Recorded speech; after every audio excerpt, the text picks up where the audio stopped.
ہمارے پاس کچھ اعمال نیک ہیں بھی یا نہیں، ہمارے پاس کوئی تیاری ہے بھی یا نہیں، ہم نے کچھ عبادت کی بھی ہے یا نہیں، کسی کو اس چیز کی فکر نہیں ہوتی ہے، بلکہ سمجھتے نہیں ہیں، نادان ہیں، فخر سے اس زمین کے اوپر چلنے والے، اچھے ناز نخرے والے اور اچھے کپڑے پہننے والے اور تکبر گھمنڈ کے اندر چلنے والے، گاڑیوں میں بیٹھ کر سفر کرنے والے، ریل گاڑیوں میں بیٹھ کر سفر کرنے والے اور اپنے ایک فون سے پورے محلے کو ہلا دینے والے، ان کو بھی اس موت نے نہیں چھوڑا، ان کو بھی مٹی کے اندر ملا کے رکھ دیا، وہ مٹی کھا گئے انہیں، سمجھتے نہیں ہیں، قبر آواز لگا رہی ہے، اے نادان تو سمجھ کے آ، یہ تیرا دوست تیرا رشتہ دار بھی ناز نخرے سے چلتا تھا، اس کے اندر بھی تکبر تھا، گھمنڈ تھا، حسن تھا، شکل اور صورت اس کے پاس بھی تھی، لیکن جب میرے اندر آیا تو اس مٹی نے اسے رگڑ کے رکھ دیا، کھا کے ختم کر دیا، چہرے سے گوشت اتر گیا، ہڈیاں باقی ہے، کان اس کے سر سے الگ ہو گئے، جدا ہو گئے، وہ زبان جس سے لوگوں کی غیبتیں کرتا تھا، قبر کے اندر جا کر اس زبان کو کیڑے چاٹ کر ختم کر دیتے ہیں، قبر کے اندر جا کر اس زبان کو بچھو اور سانپ اس طرح چاٹ کر ختم کر دیتے ہیں جس طرح کتاب کو ایک دیمک لگ جاتی ہے، وہ اسے چاٹ کر ختم کر دیتی ہے، قبر کے اندر کیڑے مکوڑے بچھو سانپ جتنی بھی چیزیں ہیں یہ سب مل کر اس کی زبان کو چاٹ کر صاف کر دیتے ہیں، اتنا حسن تھا، اتنی شکل اچھی تھی، لیکن اگر بدعمل ہے تو قبر کے اندر جب جاتا ہے تو قبر اس کے حسن کو تباہ اور برباد کر کے رکھ دیتی ہے، قبر سانپ اور بچھو اس کے حسن کو چاٹ کر صاف کر دیتے ہیں، اس کی آنکھیں کتنی حسین ہوتی ہیں، لیکن جب قبر کے اندر بدعمل شخص جاتا ہے اس کی آنکھوں کو سانپ اور بچھو کھا کے ویران کر دیتے ہیں، اتنی موٹی باڈی، اتنا موٹا جسم جسے 20 آدمی نہ اٹھا پائیں، 30 آدمی نہ اٹھا پائیں، جب قبر کے اندر جاتے ہیں قبر اسے صرف سخت عذاب دے کر اپنی سختی سے اسے بھینچ کر اس کے جسم کو الگ الگ کر دیتی ہے، اگر یہ شخص بدعمل ہوگا، نماز نہیں پڑھی ہوگی، روزے نہیں رکھے ہوں گے، اللہ کی نافرمانی کی ہوگی، اس جسم کو یہ قبر الگ الگ بلکہ ہڈیوں کے ٹکڑے ٹکڑے جدا کر کے جسم سے الگ کر کے رکھ دیتی ہے، عذاب ہوتا ہے اسے، یہ چیختا ہے، چلاتا ہے، ہائے میری بدقسمتی، میں کیوں نہ دنیا کے اندر نیک اعمال کر کے آیا، چیخنا اور چلانا اس وقت کام نہیں آتا ہے، اگر یہ شخص بدعمل ہے، اس شخص نے اللہ کے حکم کو نہیں مانا ہوتا ہے، نمازوں کی کوئی پابندی نہیں کی ہوتی ہے، شریعت نبوی صلی اللہ علیہ وسلم کی کوئی پابندی نہیں کی ہوتی ہے، تو قبر اس کے جسم کے ٹکڑے ٹکڑے کر کے رکھ دیتی ہے، وہی قبر آواز لگا رہی ہوتی ہے صبح اور شام ہر وقت، اے ابن آدم میرے اندر آنا ہے، کچھ اعمال لے کے آنا، کچھ روشنی لے کے آنا، خالی ہاتھ نہ آنا، نیک اعمال لے کے آنا، جو دنیا، جو دولت، جو مال پیسہ آپ کما رہے ہو یہ ساتھ نہیں جائے گی، مکان بنگلہ یہ ساتھ نہیں جائے گا، مال پیسہ اکاؤنٹ میں جو جمع ہے یہ ساتھ نہیں جائے گا، بس ساتھ نیک اعمال جانے والے ہیں، ساتھ نماز جانے والی ہے، ساتھ اللہ کا قرآن جانے والا ہے، وہ مال جو اللہ کے راستے میں اس نے خرچ کیا ہوگا وہ ساتھ جانے والا ہے، خبر آواز دے رہی ہے، اے ابن آدم نیک اعمال لے کے آنا،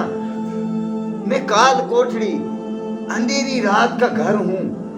میرے اندر کچھ روشنی لے کر آنا، روشنی کیا ہے؟ میرے اندر نیک اعمال لے کے آنا،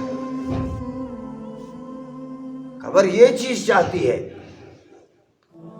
اللہ حفاظت فرمائے۔ جس شخص کے پاس نیک عمل نہ ہو، کال کوٹھڑی، کالی قبر کے اندر اسے داخل ہونا ہے، وہاں کا کیا عالم ہوگا؟ وہاں سونا اور چاندی نہیں ہے،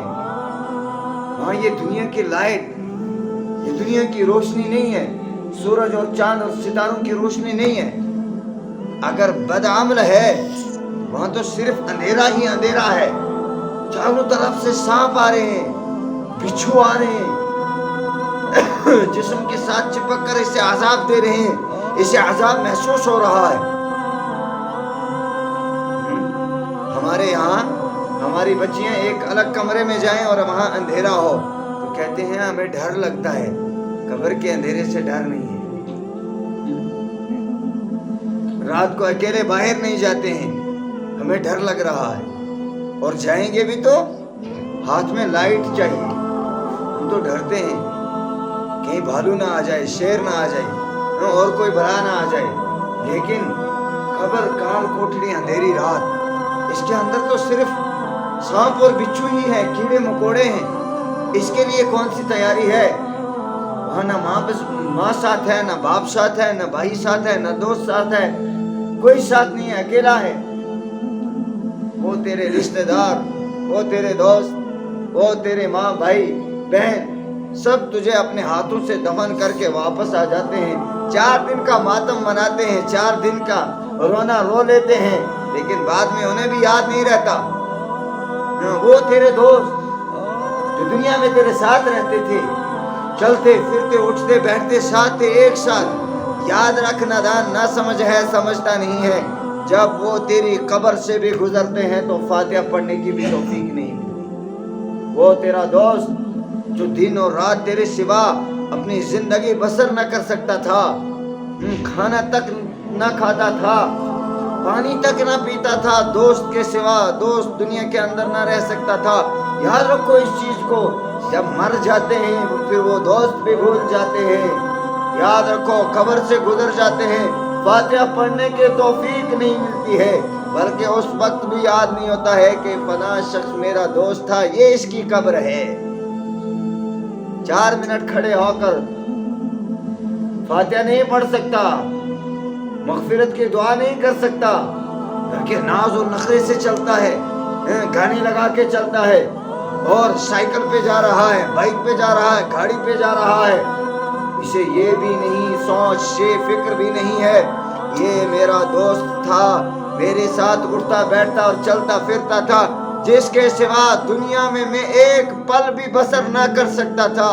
آج وہی میرا دوست قبر کی تہ کے اندر ہے، کھڑا ہو کر ایک مرتبہ سورہ فاتحہ بھی نہیں پڑھ سکتا۔ وہ بھائی بہن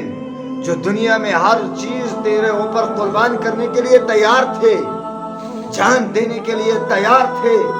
قبر کے اوپر سے گزر جاتے ہیں، فاتحہ پڑھنے کی بھی توفیق نہیں ملتی ہے۔ آدھے وہ رشتہ دار پڑوسی جو قبر کے اوپر قبر کو روند کر تو نکل جاتے ہیں، لیکن اس چیز کی بھی سوچ نہیں ہے کہ ہاں یہ بھی میرا دوست تھا، آج یہ زمین کی تہ کے اندر ہے، آج قبر کے اندر ہے، نہ جانے قبر میں اسے عذاب ہو رہا ہے یا قبر جنت کے باغوں میں سے ایک باغ ہے، کل کو مجھے بھی ایسی ہی قبر کے اندر رکھ دیا جائے گا، مٹی کے اوپر، اور مٹی کے نیچے رکھ کر مجھے واپس میرے دوست رشتہ دار چلے جائیں گے، کوئی فاتحہ پڑھنے والا بھی نہ ہوگا۔ عبرت نہیں ہے، نہ سمجھ ہے، دنیا کے لوگ غفلت میں ہے، غافل ہے۔ یہ غفلت کا شکار ہونا، اللہ سے دوری، بڑی وجہ یہی ہے۔ ہر انسان غفلت کا شکار ہے، یہ سمجھتا ہے کہ بس مجھے دنیا کے اندر ہی رہنا ہے۔ آگاہ اپنی موت سے کوئی بشر نہیں، بل 100 برس کا ہے، ساما 100 برس کا ہے، بل کی خبر نہیں۔ 100 برس کا سامان جمع کر کے رکھتا ہے انسان، 10 سال کے لیے مال پیسہ جمع کر کے رکھا ہے، اکاؤنٹ بیلنس بھری ہے، یہ پیسہ میرے کام آئے گا، لیکن یہ پتہ نہیں ہے میری موت کب آئے گی۔ یہ نہیں سمجھتا ہے کہ کب میرے پاس موت کا فرشتہ آ جائے، آگے دستک دے، اے شخص اٹھ اب چل، نکلنے کا وقت آ گیا ہے، پانی پینے کی فرصت نہیں دے گا، بات کرنے کی فرصت نہیں دیتا ہے موت کا فرشتہ۔ پھر انسان کتنا نادان ہے، مال پیسہ جمع کر کے رکھتا ہے اور کہتا ہے کہ یہ سب میرا میرا ہے، کچھ بھی نہیں ہے، بس اگر نیک اعمال پلے ہیں تو یہی تیرا ہے، اگر اللہ کی فرما برداری پلے ہیں تو یہی تیرا ہے، باقی سب کچھ یہ بے وفا ہے، یہ وفا کرنے والی ذات نہیں ہے، یہ مال پیسہ جائیداد کوئی کام آنے والی نہیں ہے۔ اگر اس مال اور پیسے سے موت کو روکا جاتا، موت کے فرشتے کو روکا جاتا، کتنے بڑے بڑے بادشاہ جن کو چلتی سواری کے اوپر بھی موت آ گئی، فرصت نہ دی، ایک بات کرنے کی بھی فرصت نہ دی۔ ہم نادان ہیں، نہ سمجھ ہیں، ہم سمجھتے نہیں ہیں سامان 100 برس کا ہے، ہمیں تو پل کی بھی خبر نہیں ہے کب ہماری موت ہے، کب ہمیں اس دنیا کو چھوڑ کر نکل جانا ہے آخرت کی طرف۔ اور انسان اس دنیا کے اندر اپنی مرضی سے نہیں آیا ہے، انسان دنیا کے اندر اپنی مرضی سے نہیں آیا، اللہ کے حکم سے آیا ہے، اللہ کی مرضی سے آیا ہے، اور جب دنیا سے جانے کا وقت آتا ہے اپنی مرضی سے نہیں جاتا ہے، اپنی خوشی سے نہیں جاتا ہے، اس کا دل نہیں چاہتا ہے، بلکہ جب دنیا سے جاتا ہے تو اللہ کی مرضی، اللہ کا حکم ہوتا ہے کہ بس تیرا وقت مکمل ہو گیا ہے، 30 سال 40 سال 50 سال کی جو زندگی دی تھی میرے بندے، اب وقت ہو گیا ختم، میرے حکم سے آیا تھا، اب میرا حکم ہے، چل آجا نکلا، اب فرصت نہیں ہے بیٹھنے کی، اب وقت ختم ہو گیا ہے۔ نادان ہے وہ انسان جو درمیانی زندگی اللہ نے دی ہے، جب درمیانی زندگی اللہ کے حکم کے مطابق نہ گزرے وہ بھی کوئی زندگی ہے یارو، وہ بھی کوئی زندگی ہے دوستو، جو اللہ کے حکم کے فرمانبردار نہ بن جائے وہ بھی کوئی زندگی ہے، یہ بھی کوئی دن ہے، یہ بھی کوئی رات ہے جو غفلت کے اندر گزر جائے، اور یہ بھی کوئی وقت ہے جو وقت اللہ کی یاد سے خالی ہو جائے، یہ بھی کوئی جوانی ہے، یہ بھی کوئی بڑھاپا ہے، جس جوانی اور بڑھاپے کے اندر اللہ کی یاد نہ آئے، آخرت کی فکر نہ پیدا ہو، یہ کوئی زندگی نہیں ہے۔ بلکہ جس طرح انسان اللہ کے حکم سے دنیا کے اندر آیا، جب دنیا سے جانے کا وقت آتا ہے اللہ کے حکم سے جاتا ہے، اور درمیانی جو زندگی ہے یہ بھی اللہ کے حکم کے مطابق گزارنا، جو اللہ کا حکم ہے، جو اللہ کو پسند ہے، انسان نے وہی کرنا چاہیے، من کی مرضی انسان نے دنیا کے اندر گزارنا، یہ نادانی کی بات ہے، یہ انسان نادان ہے، وہ بچیاں نادان ہیں، وہ عورتیں نادان ہیں جو صرف یہ سمجھتے ہیں کہ اللہ کے پاس صرف مردوں کو جانا ہے، عورتوں کے لیے کوئی راستہ نہیں ہے۔ نہیں، جس طرح مردوں کے لیے اپنے اپنے قرب کے اللہ نے دروازے کھول دیے ہیں، اسی طرح عورتوں کے لیے بھی اللہ تبارک و تعالی نے اپنے قرب کے دروازے کھول دیے، اپنے قریب ہونے کے راستے کھول دیے۔ جو بچی جو عبادت میں لگ جائے، جو عورت اللہ کی عبادت کرتی ہے، جو عورت اللہ کے فرما بدار بن جاتی ہے، دن اور رات اللہ کے فکر میں اس کی زندگی گزر جاتی ہے، آخرت کی یاد میں اس کی زندگی بسر ہو جاتی ہے، وہ اللہ کا قرب حاصل کر لیتی ہے، اللہ کے یہاں اسے اعلیٰ انعام مل جاتا ہے۔ یہ زندگی، یہ دنیا کسی کے ساتھ وفا کرنے والی نہیں ہے۔ اس دنیا میں ہر انسان نے، چاہے وہ مرد ہے، چاہے وہ عورت ہے، چاہے جوان ہے، چاہے بزرگ ہے، یہ سمجھنا ہے کہ اس دنیا کے اندر میرا ٹھکانہ نہیں ہے، یہ دنیا اس طرح مجھے گزارنی ہے، اس دنیا کے اندر مجھے اس طرح رہنا ہے کہ جس طرح کن فی الدنیا کانک غریب، جس طرح ایک غریب رہتا ہے، ایک غریب اپنی زندگی کو بسر کرتا ہے، ایک غریب رات کا کھانا تلاش کرتا ہے، صبح دوبارہ نکل جاتا ہے صبح کے کھانے تلاش کرنے کے لیے، مجھے تو اس زندگی کے اندر اسی طرح رہنا ہے، جس طرح ایک مسافر ہے، ایک راہ چلنے والا ہے، ایک راستہ تلاش کرنے والا جب راستے کو تلاش کرتا ہے، پھر ایک رات کسی درخت کے نیچے بیٹھ کر اپنی زندگی کو بسر کرتا ہے، یہ دنیا اسی طرح مجھے گزارنی ہے، اس لیے کہ یہ دنیا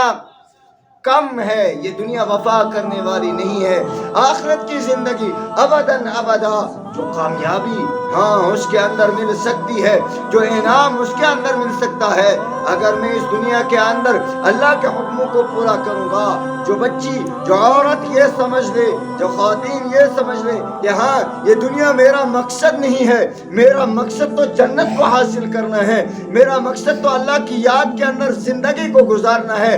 کل جا کے قیامت کے دن جو اعلیٰ زندگی ملنے والی ہے، جو اچھی زندگی ملنے والی ہے، اس کے لیے مجھے تیاری کرنی ہے۔ اور یہ دنیا عارضی ہے، یہ ختم ہونے والی ہے، یہ باقی نہیں ہے۔ باقی رہنے والی زندگی ابداً ابدا آخرت کی زندگی ہے، نہ وہ ختم ہوگی، نہ اس زندگی کے اندر غم ہے، نہ دکھ ہے، نہ پریشانی ہے، نہ بیماری ہے، نہ سر درد ہے، نہ دھان درد ہے، کوئی درد نہ ہو، کوئی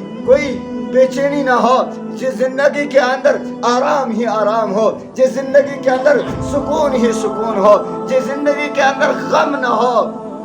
وہ زندگی ہی کامیاب زندگی ہے۔ یہ بھی کوئی زندگی ہے جس زندگی کو چاروں طرف سے غموں نے آ کے گھیر لیا ہو، یہ بھی کوئی زندگی ہے۔ جس زندگی کو آ کر دکھوں نے گھیر لیا ہو، یہ بھی کوئی زندگی ہے۔ جس زندگی کو آ کے پریشانیوں نے گھیر لیا ہو، یہ بھی کوئی زندگی ہے۔ یہ بھی کوئی جوانی ہے، یہ بھی کوئی بڑھاپا ہے جس کے اوپر ہم ناز اور نخرے سے چل رہے ہیں۔ یہ بھی کوئی وقت ہے جس وقت کے اندر ہم اللہ کی نافرمانی کر رہے ہیں، اور یہ بھی کوئی زندگی ہے، یہ بھی کوئی جوانی ہے جس جوانی کے اندر آ کر چاروں طرف سے اس جوانی کو بیماریوں نے گھیر رکھا ہو، پریشانیوں نے گھیر رکھا ہو، غموں نے گھیر رکھا ہو، دنیا کی دلدل کے اندر پھنسا کے رکھا ہو۔ یہ کوئی جوانی نہیں ہے، یہ کوئی بڑھاپا نہیں ہے، یہ کوئی زندگی نہیں ہے، بلکہ یہ زندگی ختم ہونے والی ہے۔ باقی زندگی باقی اور کامیاب رہنے والی زندگی وہ ہے جو نہ ختم ہو سکتی ہے، نہ اس کے اندر پریشانی ہے، نہ اس کے اندر دکھ ہے، نہ اس کے اندر درد ہے، نہ اس کے اندر بیماری ہے، بلکہ وہ زندگی ایسی زندگی ہے جس کے اندر خوشیوں کی بہار ہو۔ جو انسان چاہے گا اللہ لا کے سامنے رکھ دے گا۔ یہ زندگی جو ہمیں ملتی ہے، کسی کو 50 سال کی ملتی ہے، کسی کو 25 سال کی ملتی ہے، کسی کو 60 سال کی زندگی ملتی ہے، وہ زندگی جو ابداً ابدا ختم ہونے والی نہیں ہے۔ اس